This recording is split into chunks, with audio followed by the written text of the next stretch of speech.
First चरण में उनकी सूची तैयार करवाई है। लगभग 145 बदमाश ऐसे हैं जिनके 5 और 5 से अधिक प्रकरण हैं गत 10 वर्षों में।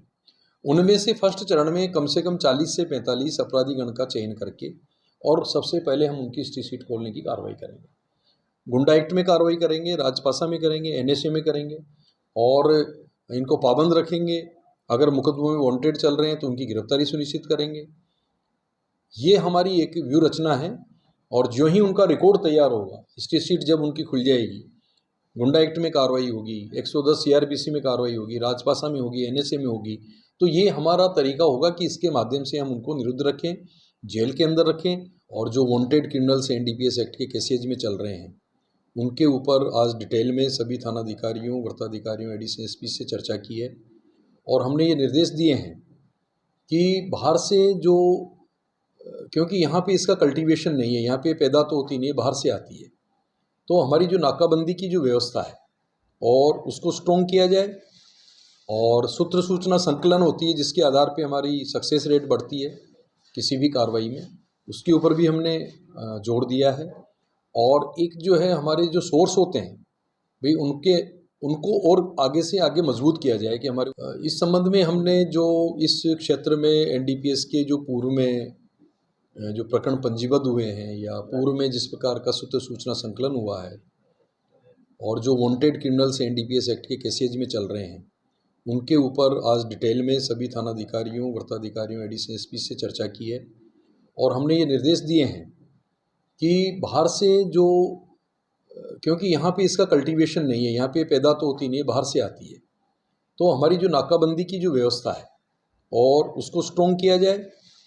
और सूत्र सूचना संकलन होती है जिसके आधार पे हमारी सक्सेस रेट बढ़ती है किसी भी कार्रवाई में, उसके ऊपर भी हमने जोर दिया है। और एक जो है हमारे जो सोर्स होते हैं भाई उनको और आगे से आगे मजबूत किया जाए कि हमारे वो सोर्स हमें इन्फॉर्मेशन पहुँचाएँ और इसके आधार पे फिर प्रभावी कार्रवाई जो तस्कर हैं उनके खिलाफ की जाए। जो पूर्व में प्रकरण पंजीबद्ध हुए हैं तस्करी के, अफीम के, डोडा चूरा के या अन्य ड्रग्स के, तो उनमें जो लोग फरार चल रहे हैं, कुछ के विरुद्ध इनाम घोषित है, कुछ के खिलाफ जो है अभी इनाम घोषित किया जाएगा, लेकिन इनकी गिरफ्तारी जल्दी से जल्दी की जाए और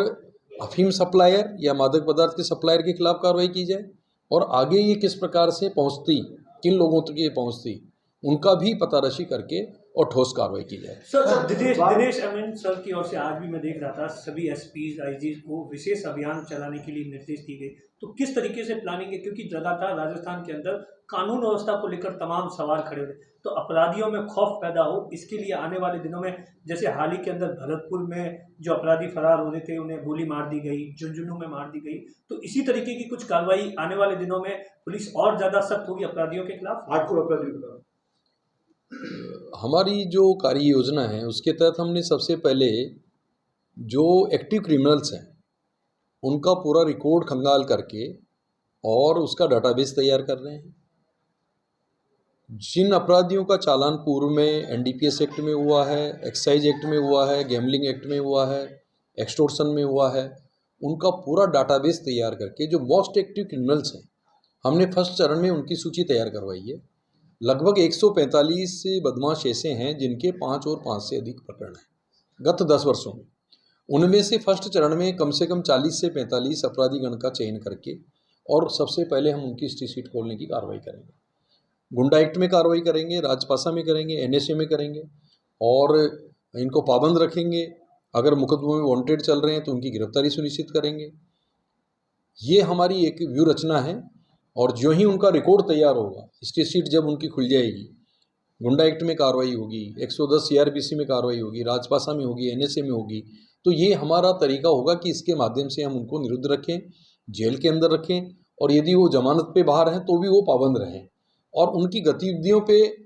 नज़र रखने के लिए जो हमारे बीट कांस्टेबल्स हैं, जो हमारे इंटेलिजेंस की जो यूनिट है, उनके सबके साथ समन्वय किया जाएगा और प्रभावी कार्रवाई करते हुए इन गतिविधियों पे अंकुश लगाया जाएगा।